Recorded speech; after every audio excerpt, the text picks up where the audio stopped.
more packages. Hi, everybody. I'm Fran Spielman, and in the Sun-Times newsroom with us live is Bill Daly. Thank you for joining us. Great, thank you. Any rapper endorsements you want to tell us about? Not that I know of, but you'll be the first to know when I'm done. Why not? Yeah, why not? I'd love to get some rapper endorsements. But in fact, you have 2 rapper endorsements. Is that going to have any impact? Kanye West, Chance the Rapper, endorsing Amara Enya. Are these young people who never vote going to vote? Well, I would hope that the young people who are so engaged in the process today around the country do stay engaged. And I think our city needs that engagement.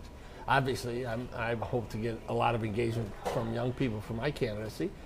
But I think it's a good sign if they really do stay engaged, not just on a specific issue, but on a whole host of issues that are affecting the city. Because it's the young people, obviously, that are the future of this city. And they have a vested interest in getting involved and staying involved and voting. But Celebrity Fest. Well, I don't know. I don't think celebrities, quite frankly, everybody says it who doesn't get an endorsement will say they don't matter. They'd love them. But I think the young people today are especially sophisticated enough to not just respond because a celebrity has endorsed somebody, but really try to engage with that person and decide whether he or she is the best person for the future of this city. Now, you are one of the smartest political strategists I know. For years, I've been talking to you about other people's candidacies and their paths to victory. What is Bill Daly's path to victory? Look, I think I have to be engaged in each community in the city. There's 77 communities. I've begun a process over the last 4 weeks of going out to the communities, meeting with people, asking them whether it's Hedgewich, pardon me. Jesus, that people there won't like me. Edgebrook, Streeterville, Little Village, Little Italy, Wicker Park. But I'm talking Village. From a political calculus standpoint. But Fran, I think right now what I've got to do and what I'm trying to do is go out and listen to the people in the communities and engage them and ask them, which I'm doing. What do you want from the next mayor? What do you see as the problems? So I think the political sort of analysis, that's your business. That's not my business. It used to be anymore. yours. It used to be my business. I'm in a different business, Fran. I'm trying to convince people that I can lead this city and engage with them and listen to them. I think that's the most important thing I can do. Why you and why now? Is this because it's your last chance to do this and you've always wanted to? What is the reason why people knowing how difficult this business is and how difficult this process is, I think that's a ridiculous motivation for someone to do. I think based upon what I've done over my career, mostly in the private sector, I didn't do what some family members have done, and that is have a career in politics and spend their life as an elected official. I had a different path. And I think because of that path, both in the private sector and the public sector and the nonprofit sector where I've helped organizations in this city, help people in the city, I think that gives me the ability to have a different way of leading the city. So I'm not doing it. I don't believe it's this is not just some ego move. This is not something that I want to have a prize of being mayor. That's ridiculous. I think my career in the private sector and in the non-for-profit and in government has been about trying to bring people together to solve a problem. And God only knows we have some serious problems in the city that have to be addressed. And you're only going to do it if we bring people together, not divide them. Some people like the politics of division. We see it at the national level, see it at the state level, and we cannot have that at the local level and think we can solve our problems. Well, what do you have to offer to African Americans? I mean, what is your solution to rebuilding ravaged neighborhoods and solving the crime problem? But Fran, I would say this, and in the brief period I've been in this, but knowing this city, the issues that are common in the African American community are common in every other community. And the same can be said of the Hispanic community or the white community or the Asian community. And I think to try to separate us by saying, okay, what's the black community's answer to this problem as opposed to the white community? Or that's the old think. The problems of taxes, of safety, of affordability are the same in all 3 communities throughout this city. Okay. I think the African American community wants a safer communities, the economic development that has to happen in those communities. We have to find a way. We celebrate the area we are sitting in right now for the economic development that's happened. We've got to find ways to take some of this and spread it throughout the city, using like opportunity zones to try to work with the private sector to raise large sums of money that can be invested in communities that are stressed, that can create an opportunity for the private sector and opportunities for jobs and economic development in some of these communities that have really been lacking. We celebrate the success of like this neighborhood, but 2 or 3 miles away is a very different climate, and we've got to find a way to take this success and move it a couple of miles. Right, and Mayor Emanuel is trying to do that. Well, but I think we've got to double down on it and try to find ways. I think using the opportunity zone, which has come about by virtue of the tax bill that was passed last year, is a chance to have funds from the private sector to invest in communities and make a difference. You're talking about the federal tax bill? Yeah. Yeah. Okay, because the mayor has opportunity zones. No, that's too. Very different. Very different. Okay, that's city money. Right. We're talking about the opportunity zones that the state and city have designated that people of great wealth can avoid some of their capital gains taxes by investing in a fund that invests in distressed neighborhoods for an opportunity for them to make more money and avoid some of the taxes, but create jobs in these communities. And so I've already begun to talk to some people who are looking to save taxes at the federal level by investing in these funds and trying to encourage them to look at neighborhoods in Chicago that they can make money, they can avoid some taxes, but it can be a real impetus to improvement in some of these communities. So the Trump tax plan has benefits for Chicago, potentially. I think the only good thing, right, quite frankly, that's probably in the tax bill was something that's called the Opportunity Funds that Senator Scott from South Carolina, the only African American in the United States Senate, insisted on. I think that's a real chance to make a difference. There is no, it's sad to say, there is no urban strategy at the federal level. But that is one Is there sliver. one at the city level? Everything the city does is an urban strategy because we're an urban setting. Right, but for these neighborhoods that are so neglected. I would say the state and the federal government have not had an urban policy. This Governor Rauner, it's like he doesn't even know where Chicago is. Now, you backed a candidate for governor, Chris Kennedy, who said that there was a strategic gentrification plan to whiten Chicago. Do you believe that? I differed with Chris on that statement. That was his belief. It was not my belief. I think there is no doubt that the success we've seen, which we celebrate, because we've got to improve, we've got to continue to grow the economic growth of this city in order to have an opportunity to solve some of our problems. If that economic growth slows down, we only exacerbate our problems, and that would be a terrible situation for the people of this city. The mayor has raised taxes by $2 billion and only begun to solve the pension crisis. We've seen at least 3 or 4 property tax increases. Right. We've seen 2 telephone tax increases, a water and sewer surcharge. What about the choices he made on taxes? Would you? You know, I'm not going to go back and review and criticize decisions made by this mayor or previous mayors. Why not? Why not? Tell us what you would have done. I'm talking about different. The next 4 years. Okay. I'm trying to figure out how to bring people together to solve the problem. There has been a stability in the short-term finance crisis that was there. You named all the ways in which that was done. Okay, and you can argue whether they should have been done, needed to be done, all that stuff. That's Did it overburden the middle class? There's no question the people in the city feel a tremendous burden on their taxes, and it is only going to get worse as the reassessments have come out in many neighborhoods of the city. That's a reality. We cannot continue to do that alone without real reform going forward. So we've got to bring together labor, the political system, the business community, and say, what are we going to do in order to solve this problem? I have heard repeatedly from the people in this city, in every neighborhood I've been in, that their taxes, you cannot just put it on them in real estate tax increases. That is not going to work. People do not have to stay here. We've lost 250,000 people in the city of Chicago over the last 30 years. Okay?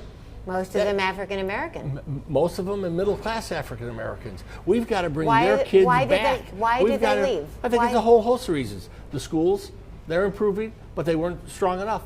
Some people just wanted the American dream to move to the suburbs. You live in the suburbs. You know, you understand it. A lot of people just wanted to move. What were you going to say? You couldn't leave? I think there's a whole host of reasons. We've got to work to bring their kids back into the city where they may have originally been born and raised, and bring them back and have the schools for their children and have the economic opportunities and have the vibrancy in some of these neighborhoods that was there 30, 40, 50 years ago. that's the goal here. That's what we have to do. How do you do that? I think there's a host of ways to do it. I think encouraging and getting businesses to look. There's a big shift in the corporate world today, I've noticed, on engaging in communities that they didn't in the past, quite frankly. And a sort of social consciousness that we're all in this together. In this city, with the dynamism that's going on in many communities today, there's a tremendous amount of good things going on throughout this city. And oftentimes we kind of ignore that. We talk about the negatives all the time, which are real. But in every neighborhood in the city, there are tremendous things going on. We've got to try to highlight those. We've got to try to magnify them, grow them, or else we get too down on ourselves. We have a lot of problems, but there's a lot of great things going on. What about the $1 billion spike in pension payments that'll smack the next mayor in the face? What is your plan for that? Look, that is real, and there's no answer today for that. Okay, you have we've to got to sit down. There's going to be wait a minute. There's going to be a new governor. The state's got a worse situation. We've got to sit down with the governor. We've got to sit down with the legislature. Got to sit down with labor and the aldermen that are elected next year and say, here's our situation. What are we going to do? I know you think today everybody ought to have the answer for it. I believe that we've got to begin the process of, first of all, letting the citizens of this city know the magnitude of this problem. Okay, I still think there's a misunderstanding about what may be the problem here. The truth is, the long-term viability of this city depends upon trying to find a way that we reach some solution. It's not going to be done overnight. It took us a long time to get into this hole, and it's going to take us a long time to get out of it.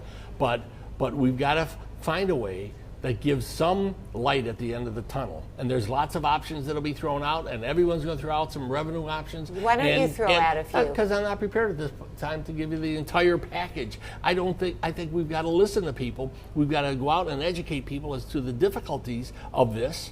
But I believe everybody has to be at the table and to talk about this. Everyone being the politicians, labor, the business community, the state leaders that are coming in. This is the economic engine for this state. And the new leadership that's coming into the state government has got to understand, if they don't help make this city stronger, there is no way the state can ever get out of their problems if Chicago does not get stronger long term. Is the business community that's backing you, and you've been the chief money raiser so far with $1.7 million, are they worried about a sharp turn to the left? Look, I think the business, first of all, I'm very proud of the fact that I've had many people that I have relationships with long term and know from the private sector and from some of my government service support me. But they understand this city and the change that's going on in the city, and they have great concerns, not just about the downtown or their business interests, but what's going on in the overall city. I think they're concerned, as every leader in every city today around America is concerned about the future of that city. The urban agenda, there is no urban agenda, as I said, at the federal level. But the business leaders are concerned. Will we continue the economic growth that's going on right now? Now, there may be a national slowdown, but yes, there is a great concern by the business leaders about the future of this city. They don't want a major shift to a negative way that will affect not only their individual business. This is not just self-serving, a concern about the city. Because the truth is, if we don't continue economic growth, the chance to solve and address some of these problems gets even harder than it is with economic growth. Well, you have candidates talking about a LaSalle Street tax and those kinds of things. Is that the kind of thing they're concerned about? They're concerned about not just the revenue side. They're concerned about, are you going to, those who say basically decimate city services or whatever, that in order to balance this. You know, this is not a simple solution. It's not, there is not one silver bullet that's going to solve this problem. But yeah, they're concerned about revenue that will stymie their business, especially the small business owners. The big businesses will generally survive, okay? They'll survive an economic downturn. They'll survive a lot of things that are done by government. But what I hear repeatedly out in the neighborhoods are the small businesses that are struggling. Even those businesses, they care more about a infrastructure project that's tearing up their streets. And you go up on Devon Avenue and talk to the business owners there, where they've had this problem in the middle of the street for months, and their businesses are being affected by it. The Lake Street, this construction that's gone on Lake Street for so long, tearing up. Those are the things small businesses are concerned about. Big business is concerned about sort of the large picture. Okay, but they will survive. They will do well in spite of whatever changes. It's the small businesses that are really struggling and worried about issues in their communities. A couple of months ago, you were furious at Mayor Emanuel. You said he should put on his big boy pants, and it was time to take responsibility, stop blaming the past. And yet, your brother allowed the pension crisis to fester. What? My brother did not solve the pension crisis. The pension crisis has not been solved by Mayor Emanuel. It was not solved by Mayor Washington. It was not solved by your brother Jane didn't Byrne. even try. Well, that's not true. That's not true. He had a commission. He had a report. Okay, so what? So what do you? So what? I'm talking about the next 4 years. You can talk about the last 30 years Right, and but 40 years. how You did can we go get ahead. here? We got here because all the politicians at the state level and the local level didn't face up. At times, and they'll say they had good reason. You know, some people maybe wanted him to jack up the taxes in the middle of the economic crisis, or they wanted Rahm Emanuel to go even further, or decimate city services, or Harold Washington to do something, or Jim Thompson, governors. The reality is, Fran, we are where we are. But your brother not only allowed a report to sit on a shelf, he allowed property taxes to remain unrealistically low. He because raised there them was, twice. I assume it was because there was an economic crisis going on and people were losing their homes all over the city. It was not for 22 years that didn't No, happen. not for 22 years. I know that, Fran. But you can argue about the last 30 years. That's great. You know, you can write the history book about it, and that's terrific. I'll buy it and I'll read it. But I'm trying to figure out how to help this city for the next 4 years. Well, what mistakes did Rich Daley make that you won't That's repeat? your job. That's what, your job. What mistakes did he make that you? We've got to address the pension crisis and the long-term economic viability of this city going forward. Everyone does. And so that's why we're talking about it. That's why we have to come up with plans. We have to address these problems. We cannot keep doing what's been done for 30, 40, 50 years. It's not going to work. But why didn't your brother put on his big boy pants and handle this? Why don't you ask him? But no, I'm serious. I mean, yeah, so am I. If you are drawing the line between yourself and your brother on ethics and all these other things, tell us what Richard M. Daley did wrong. Look, he did a lot of things wrong. Okay, he didn't solve the pension problem. Okay, I gave you the headline. Parking meters? Parking meters. He didn't sold them. solve the parking meters. He sold them. He sold them. Yes, and he did. That was a mistake, yes, wasn't it? The way they did it was absolutely a mistake. I think the way they did it, I understood that when he was faced with allegedly laying off 5,000 city employees according to police and fire, he looked for revenue. They should have done it differently. That I agree with you 100%. What should they have done? They should have, I don't, you know what, Fran, you want to go back. Okay, well, I'm trying to go forward. I would not do that deal. Okay. And I would not do that deal the way it was done going forward in the next 4 years. You wouldn't do the deal at all, no less the way it was done. I just told you, I would not do that deal. Will I look at every option? Do I think every option possible should be on the table to solve some of our problems? Yes. Okay? Would I have done that deal? I would have done that deal the way it was done? Absolutely not. Would you have kept the parking meters and raised the rates? They were unrealistically low as well. Look at, Fran, I'm not going to go back. I'm not that detailed on the parking meter deal of 15 years ago, whenever it was, okay? But the reality is, we have an economic problem right now, okay? And we're trying to, we need to address it. And all the candidates will have to try to address it. And I will do that, okay? But trying to spend the next 6 months worrying about the last 30 or 40 years, that's your problem. That's your issue. Well, certainly you stood at your father's side. You stood at Richard My M's. father's been dead 40 years. No, I understand, but what lessons did you learn from both? I learned that you have a tremendous love of the city, and that's what motivates people in this city to care about this city. We have a great city. I learned from both of them that you do the best you can on a daily basis, and you try to deliver something for the people. I've took a different path, as I've said, between them, who were career politicians, and my career is very different. And I think some of the things I've learned in business and in the private sector and not-for-profit and government at the federal level, I hope to bring to bear. I've run an agency that had 45,000 employees and was worldwide. What mistakes did you learn from both that they made that you That's won't your repeat? job. That's your job to decide what mistakes. Well, okay, not mine. But clearly you learned from them. Tell us what I you learned. I learned many things. I learned you don't do a parking meter deal the way they did it. Okay, so I gave you one. You can okay, put that's that in your one. headline. You want to give me another? I probably wouldn't have done the way he did Meigs Field, But the reality is, you wouldn't have closed it either? No, I would have closed it, and I would have brought the 40 acres to the people of Chicago, okay? But not in the middle of the night? Probably not in the middle of the night. Probably what did that say about him? He had a different style than I would have. Arrogant? Bullying? That's your opinion. What was it? What was it about him? I would have done it in the daylight. How's that, Fran? Okay. What is your plan to solve the affordable housing crisis? Okay, I don't have the 10-point plan, but I'll tell you right now, in every neighborhood in the city right now, everyone's worried not just about the housing, but about what is the affordability of living in that neighborhood, whether it's the taxes, whether it's the housing. No doubt about it, we celebrate changes that happen in neighborhoods by gentrification or whatever phrase you want to use.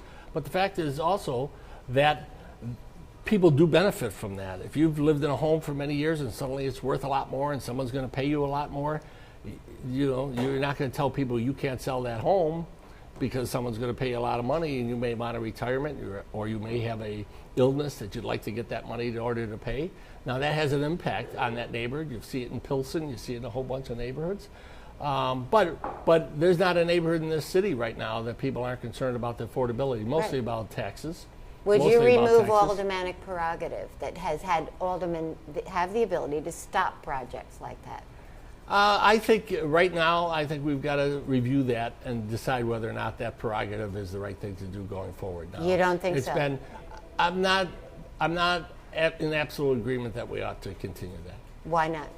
Because I think we've got to look at it as an overall, not just ward by ward.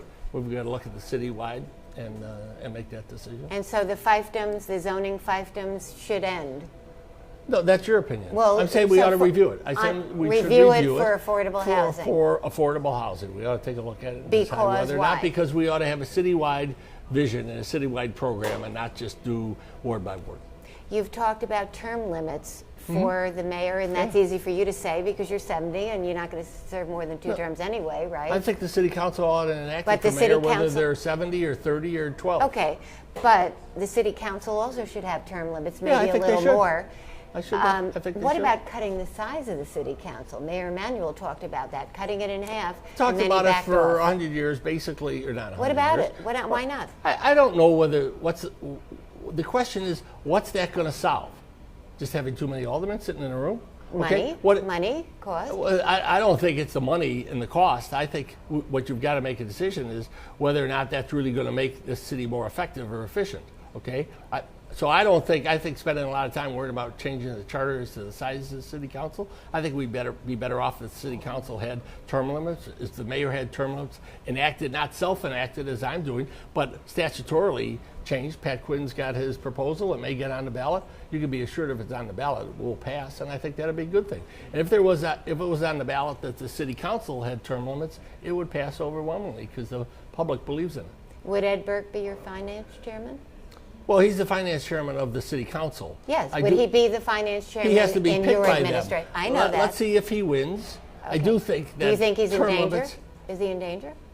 That's your political analysis. I assume he is. 50 years is a long time to be in any job, and I think as a part-time job, I think it's probably time, considering the changes have gone in, that he move on and have a representative from that ward that is of the Hispanic persuasion, because that ward is primarily Hispanic. And what about his the affront to his constituents with his long representation of Donald Trump? They will vote and decide whether that's an affront to them. You think that was an assault? An insult to them? I think that's a question for the voters in his ward to decide all sorts of factors, whether or not that is a factor that they want to vote on, or whether it's his representation of the ward over the last 50 years, whether that's what they will vote for or against them for.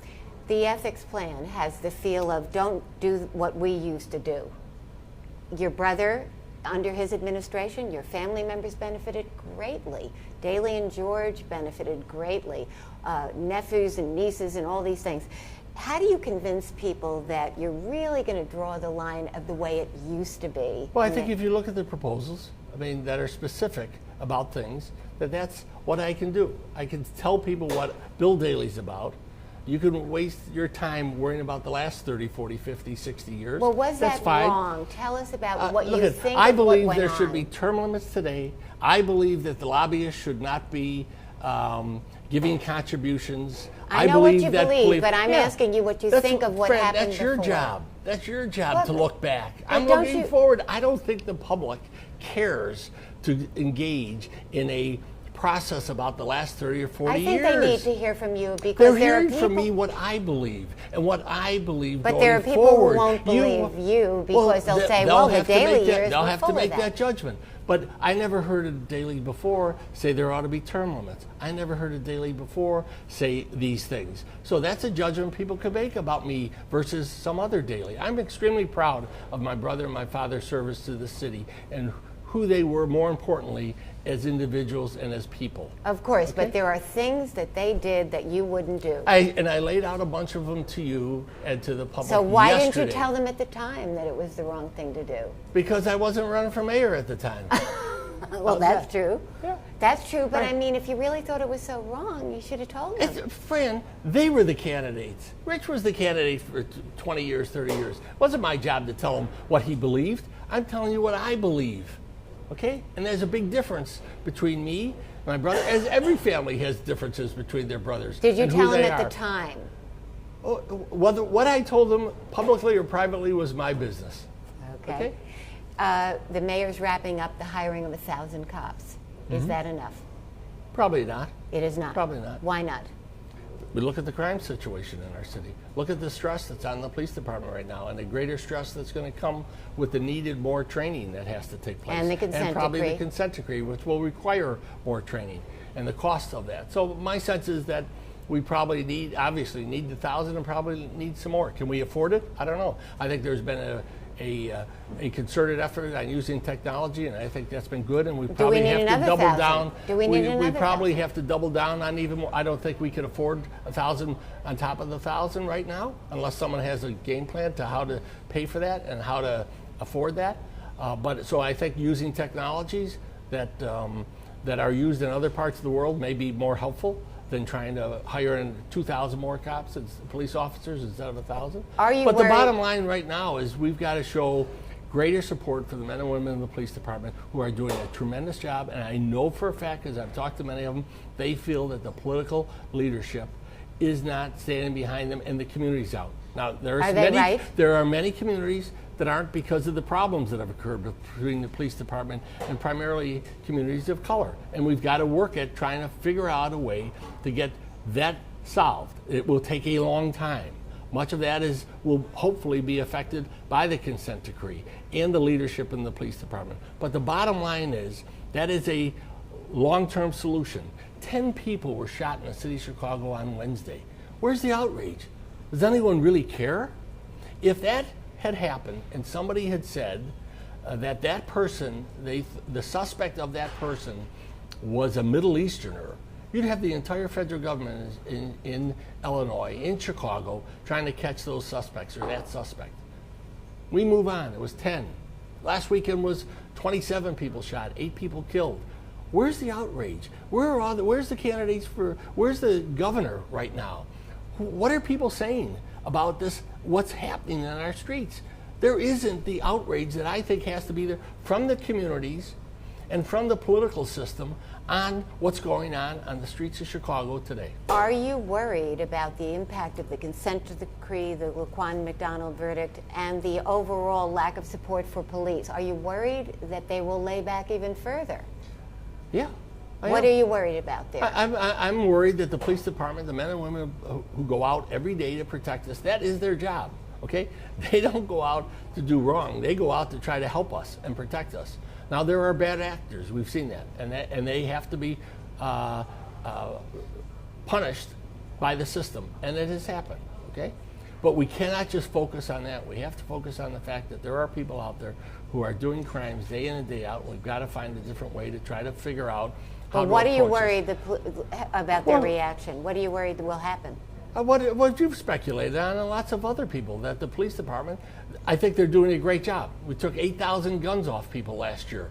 That is a tremendous accomplishment, more than any city in the country.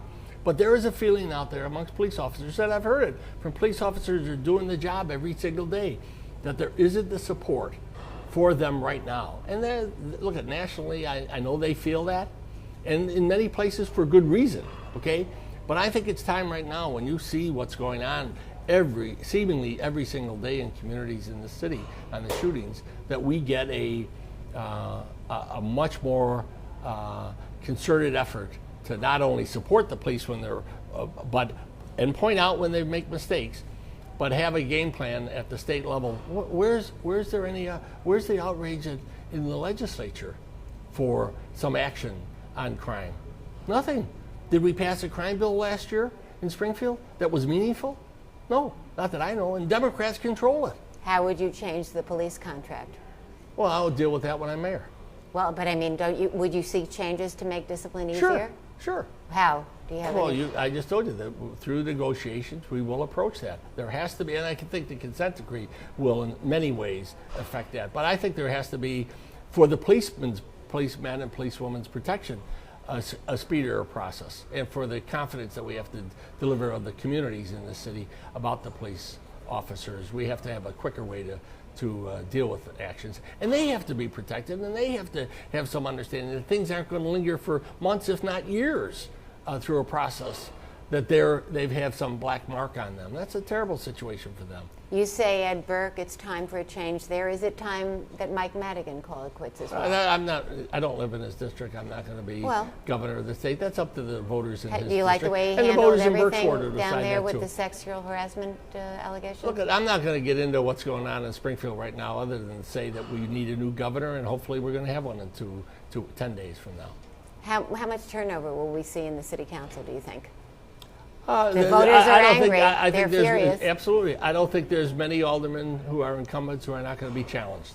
Not that challenged. How much turnover? I don't. That's your business again. To try to figure out the politics of what's going to happen. I think there will be turnover. Obviously, we've had some retirements, so you're going to have a fresh face in many of these wards. But I think the aldermen know better than anyone that the voters are upset. They want results. They want action. And hopefully, if I'm mayor, that I can work with the city council and make those serious changes. Would you keep Eddie Johnson and Janice Jackson? I'm not going to get into personalities and personnel decisions until I'm mayor. But I'm telling you, I will review everyone who's in leadership to make a decision whether or not they're performing. I think the school's improvements, I think she's most impressive. I think Eddie Johnson's a great guy. He's a nice guy. But I will reserve judgment to take a look at all the leadership in the city. And I don't know whether they'd want to stay under me. That's a decision they'd have to make. Bill Daly, thanks for joining us. Thank you, Fran. Okay, we'll keep going for a second.